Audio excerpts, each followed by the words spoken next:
انا دلوقتي في منطقه اسمها كريستيانا، فيها ممنوعات بقى ومفيش قوانين وفي جرائم بتحصل ومعرفش ايه. الروايح لا، الروايح مش حلوه، واللي بيعمل سموك واللي عمال يشرب، وفي اطفال برضو يعني 10 متر بعيد عنهم. فاجواء غريبه وميكس غريب جدا. اللغه هنا يا جماعه حاجه فعلا تعقد الواحد.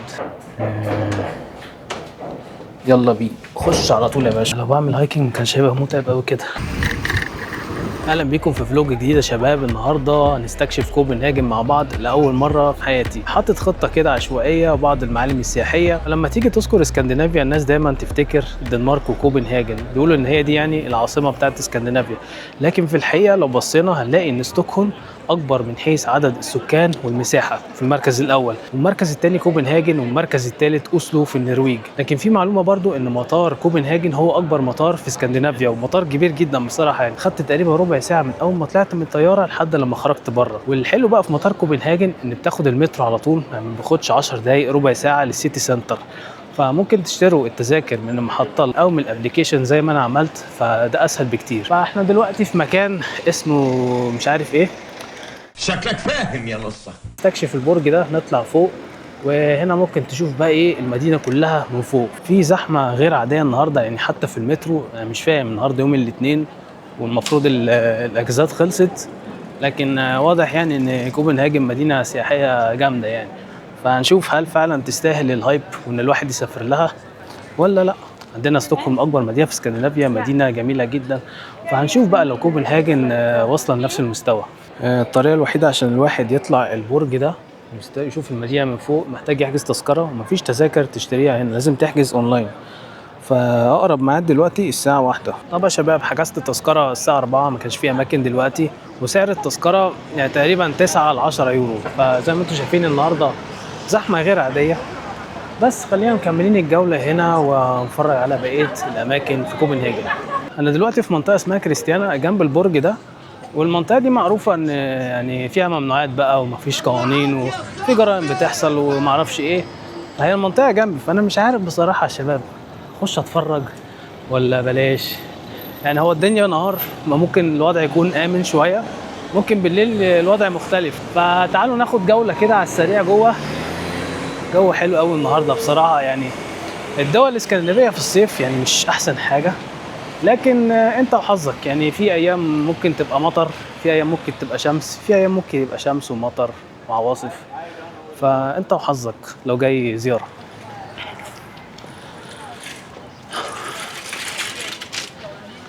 هنا ممنوع العجل. فالمنطقه دي برضو مشهوره بالفنون، الستريت ارت.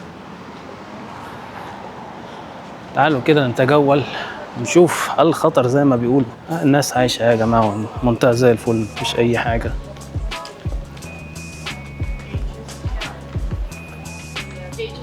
الروائح مش حلوه، يعني هنا الروائح بصراحه ريحه الخمره فاقعه قوي. بس احنا ملناش دعوه، يعني ملناش دعوه. خلينا مكملين الجوله كده، دينا بنستكشف.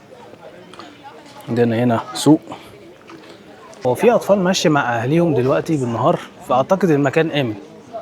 هو مش عارف، هو فايب المكان غريب قوي بصراحه. يعني اول مره اخش حته زي كده، لكن اهو ادينا ماشيين عادي جدا. هي دي بقى خريطه كريستيانا. هي منطقه كبيره جدا في كوبنهاجن، بس بيقولوا ان هم هيشيلوها قريب في يوم من الايام، وهيخلوها منطقه سكنيه بدل العشوائيه اللي موجوده هنا والخمور والحشيش والكلام ده كله. بصراحه ما حبيتش اكمل الجوله في كريستيانا. اجواء مش لطيفه، يعني حرفيا الناس اللي قاعده على الدكه وعماله تلف في الحشيش واللي بيعمل سموك واللي عمال يشرب، وفي اطفال برضو يعني 10 متر بعيد عنهم. فاجواء غريبه وميكس غريب جدا. فقلت يعني لا، احنا نكمل الجوله بقيه المدينه، نعدي الشارع كده تعديه مصري. مش افضل مكان سياحي يعني بصراحه. لو ليكم في السوفينيرز والهدايا والكلام ده خليكم بقى ايه في وسط البلد، السيتي سنتر. دلوقتي هتمشى لني هافن اللي هو المكان السياحي الاشهر في كوبنهاجن، اللي هو فيه مباني ملونه اللي هتلاقوها على معظم البوست كاردز. فهي تمشيه مش بعيده، يعني ربع ساعه تقريبا. فكوبنهاجن الحلو فيها ان انت ممكن تاخدها جوله كامله بالعجله او مشي لو هتقدر تمشي كتير. فانا بفكر يعني اللي هو اقضيها تمشيه، لما اتعب بقى على اخر اليوم نكمل بالعجله. وهنا في كوبنهاجن عندكم كذا اختيار لو تركبوا عجله او سكوتر. عندكم ابلكيشن لايم، عندكم كمان دوت، وعندكم دونكي. هو اسمه كده دونكي. في الكتريك بايك وبايك عاديه برضو، فده ارخص حاجه، فممكن نجرب الدونكي ده. في عندنا كمان قناه تورز في كوبنهاجن، ممكن الواحد يركبها لو عايز. شايفين يا جماعه الناس الرشيقه اللي بتركب عجل، مش اللي بيركبوا توك توك. يعني الاعمار بيد الله طبعا، لكن ده برضو يعني سر من طول عمر الاسكندنافيين يخليهم يعيشوا ل 80 و90 سنه وصحتهم بتبقى كويسه، ان هم رياضيين، شعب رياضي وبيحب يتمشى ويركب عجل وياكلوا صحي طبعا.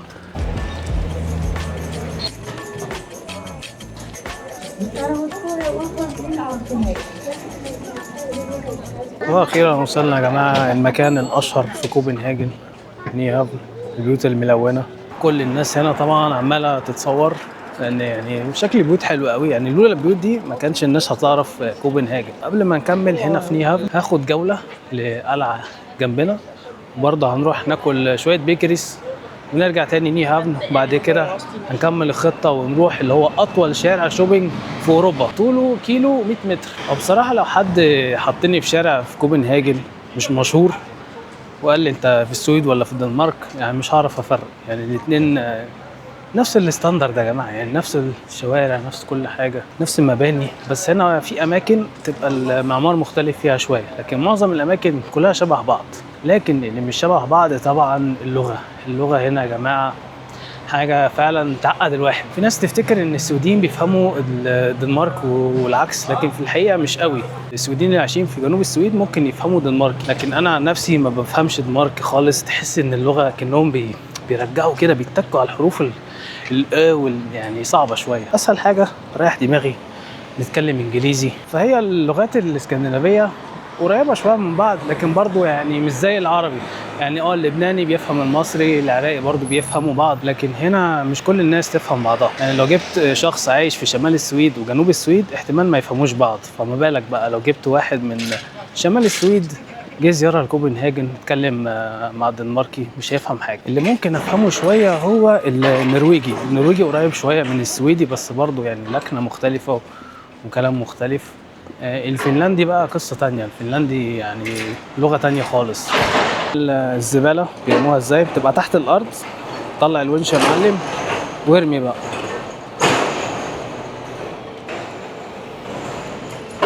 واضح هنا ان عندهم برضو مواصلات من طريق العبارة. والله يا باشا المبنى زي الفل، انا مش عارف بتنضف ايه بس كيف جون يعني.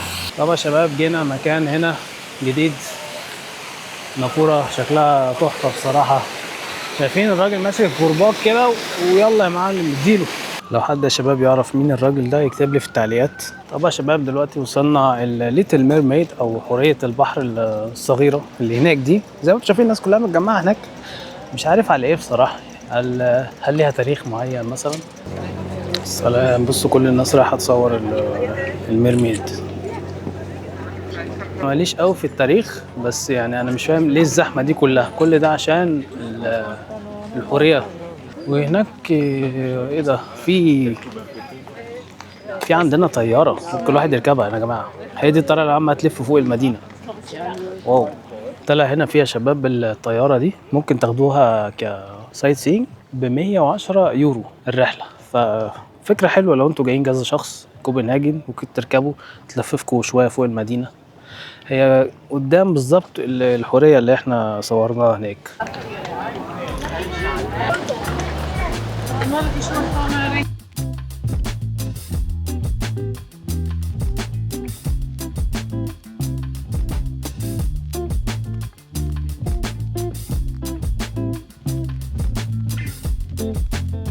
المكان ده فكرنا يا جماعة شوية بالفاتيكان هناك في روما.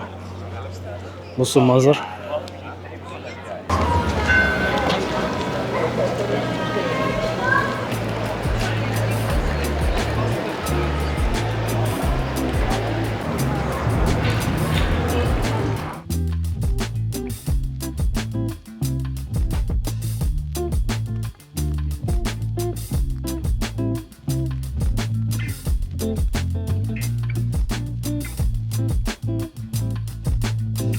تعالوا بقى نجرب واحد من اشهر الاماكن اللي بتعمل بيكريز هنا، اسمه هارت.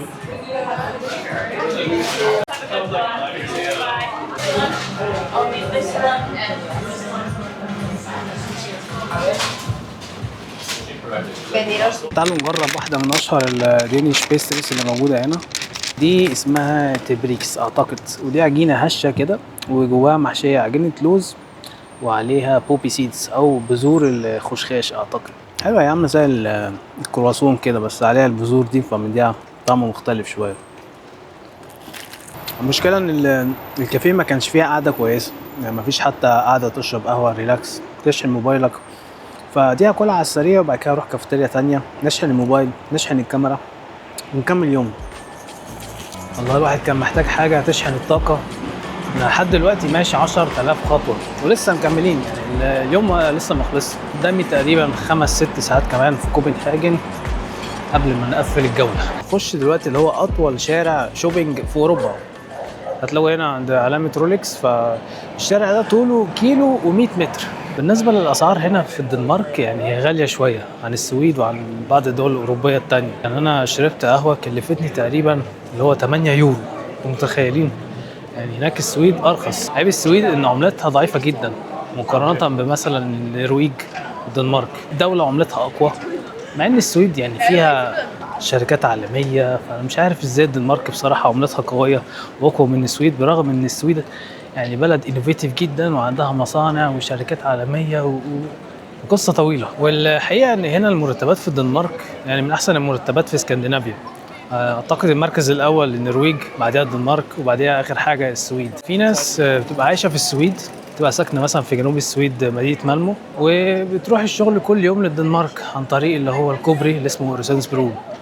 فدي حاجه حلوه ان هم بياخدوا راتب عالي وفي نفس الوقت بيبقوا عايشين في السويد وبيصرفوا اقل. السويد تعتبر ارخص دوله في اسكندنافيا، وهتلاقوا مثلا ناس من النرويج والدنمارك بيزوروا السويد سياحه وبيعملوا شوبينج هناك عشان ارخص وكمان عملتهم اقوى. يا جماعه لقيت مكاني المفضل دك هابن، مش عارف يعني بس ده محل بط. الله.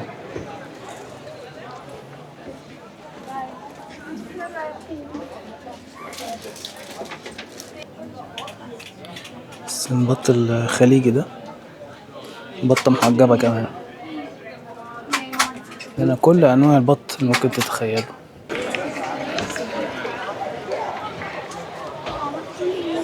عندنا حتى الميداليات الصغيرة دي 5 يورو.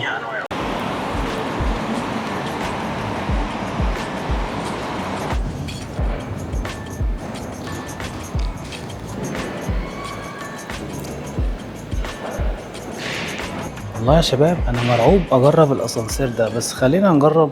واحد محتاج يبقى عنده ايه سرعة بديهة كده، فاعتقد انا هخش هنا. استنى. لس لس 1 2 اوبا. نهار اسود، خطر قوي على فكرة الاسانسير ده. طب انا هفضل مكمل ولا خلينا مكملين بقى لفوق؟ زي ما انتم شايفين الواحد قدامه مثلا ايه 3 ثواني وينط، اقل من ثانيتين حتى. اعتقد الاسانسير ده في منه برضو في براغ، بس اتفاجئت لما لقيته هنا فقلت لا لازم اجي المكان ده واصوره، وهكتب لكم برضو اسم المكان في الفيديو. فزي ما انتم شايفين مفيش سياح كتير يعرفوا عن المبنى ده، يعني انا لقيته بالصدفه على التيك توك. هو يعتبر زي هيدن جيم برضو في كوبنهاجن. انا دلوقتي في الدور الخامس وادينا مكملين.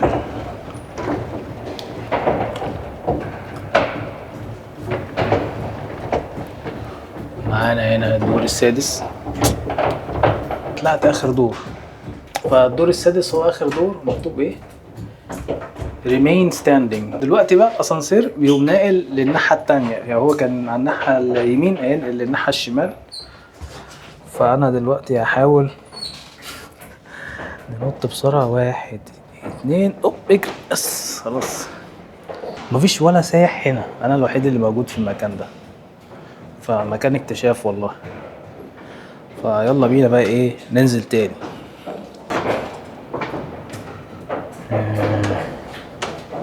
يلا بينا خش على طول يا باشا. مفيش اي حراسه هنا ولا حاجه، يعني انت وحظك. يعني لو قلقان ما تركبش الاسانسير ده. سبحان الذي سخر لنا هذا وما كنا له مقرنين. هو ده اسم المبنى اللي فيه الاسانسير، اسمه اكسل بوري، قدام الملاهي على طول. الملاهي المشهوره هنا في كوبنهاجن تيفولي هناك. ده المدخل.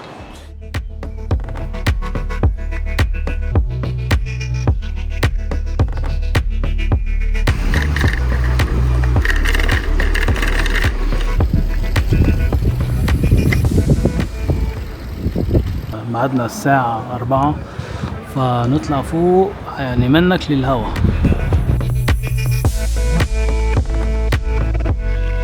يلا بينا نبدأ السلالم هنا. شكل المشوار فوق بعيد يا جماعة. مكملين فوق البرج.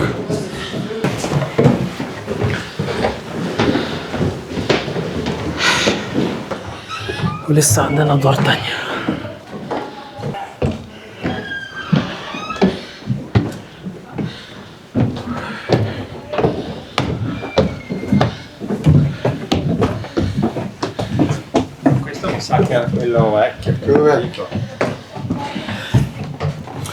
ما شاء الله السلالم هنا يعني عالية عالية. اطلع تاني يا باشا، اطلع اطلع اطلع اطلع. لو بعمل هايكنج كانش هيبقى متعب قوي كده. دافعين فلوس عشان نتعب والله، بس اتمنى ان المنظر يستاهل التعب ده كله.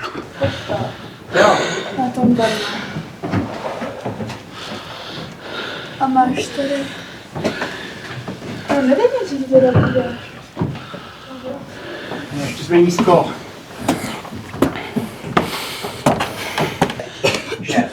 لسه تاني.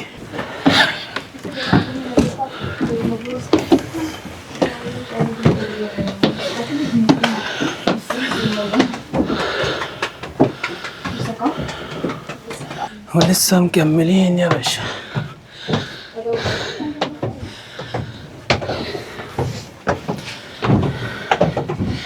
كل دي سلالم.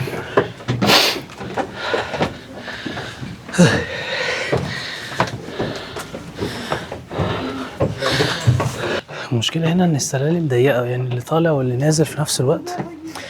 والتيكت دي بتقعد بس نص ساعة، يعني الطلوع لوحده خد 10 دقايق بس. اهو مكملين. اخيرا طلعنا يا جماعة فوق. يا ساتر، لا تعب تعب، بس المنظر جامد. المنظر جامد قوي قوي قوي، يستاهل بصراحة. عندنا منظر كوبنهاجن من فوق 360 درجة، فالمنظر جميل قوي هنا بصراحة. المشكلة هنا ان يعني عشان تعدي ضيق جدا، لو شخصين عايزين يعدوا يعني مفيش اي مساحة. وزي ما انتم شايفين تحت المنطقة اللي انا رحتها اللي هي كريستيانا دي، اللي مليانة ممنوعات، موجودة هنا جنب البرج. يعني في الزحمة لو تخاف من المرتفعات بلاش تيجي هنا، منك للهوا على طول. والسلم زي ما انتم شايفين انا بطلع وعمال يضيق اكتر، فانا مش عارف هو هيقابلني ايه بصراحه. واحد شايف حتى كمان الطيارات اللي نازله مطار كوبنهاجن. هي الميزه هنا المدينه ان كل حاجه قريبه من بعض، المطار جنب السيتي سنتر.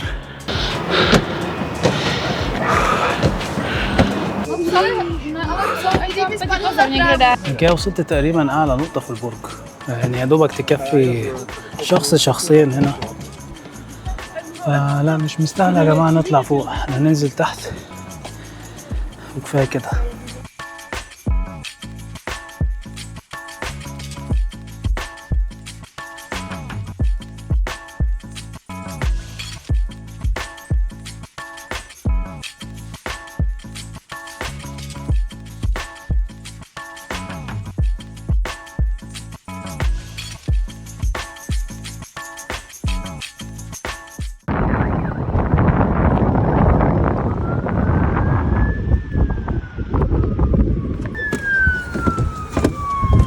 خلينا ننزل تحت تاني بقى.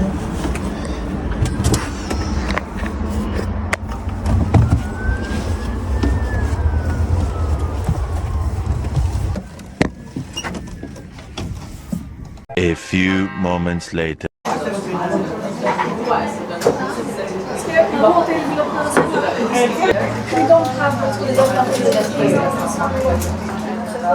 تعالوا نختم الجولة بقى ايه بشوية بيكريز من كافيه مشهور هنا اسمها بوكا.